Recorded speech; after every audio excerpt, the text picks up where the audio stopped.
of Kainuk.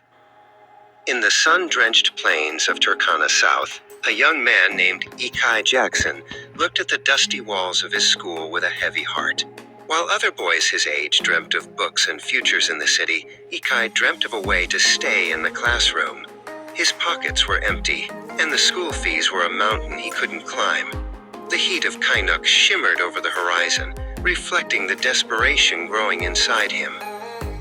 Desperation led Ikai to the shadows.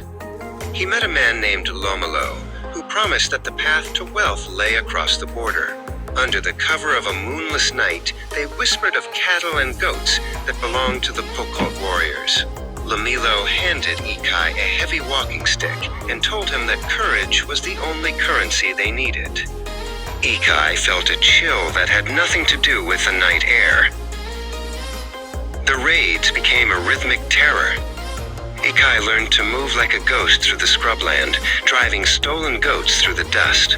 Each animal he took meant another term of school paid for, but the weight of the theft pressed harder on his soul than any heavy load.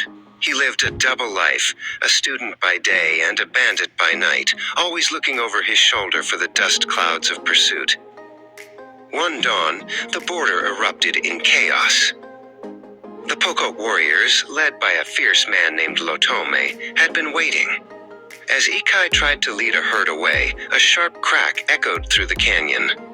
Pain flared in Ikai's shoulder like a branding iron. He fell to the crimson earth, the world spinning as Lotome stood over him, silhouetted against the rising sun. Death felt closer than the morning breeze. Ikai woke up weeks later in his mother's small hut, his body weak and his spirit broken. His mother, Alo, sat by his side, pressing a cool cloth to his forehead. She didn't scold him. Her eyes were simply filled with a quiet, devastating relief.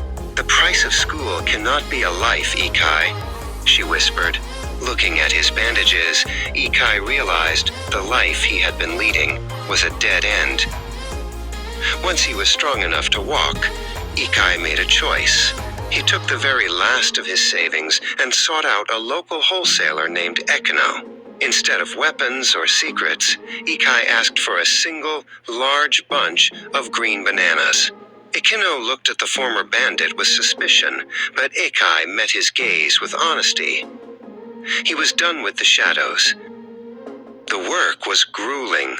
Ikai walked miles every day under the scorching sun, carrying the heavy crates of fruit on his back.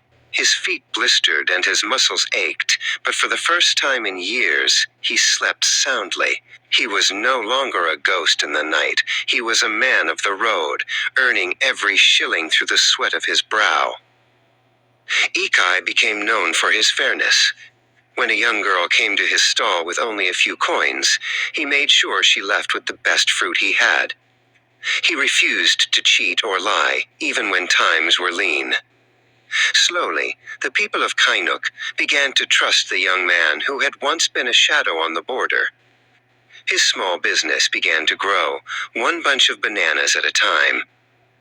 Years passed, and the small stall became a thriving enterprise. Ikai Jackson was no longer the boy who stole to survive. He stood at the gates of his old school, meeting with the head teacher Epithet. Ikai didn't come to pay his own fees this time. He handed Epithet a ledger, a scholarship fund he had created to ensure no child in Kainuk would ever feel the need to cross the border in the dark. As the sun set over Turkana South, Ikai stood on a hill overlooking his warehouse and the peaceful herds in the distance. He had traded a life of fear for a life of purpose. He was a wealthy man, not just in coins, but in the respect of his community. The scars on his shoulder were still there, a permanent reminder that while the past cannot be changed, the future is a harvest waiting to be planted.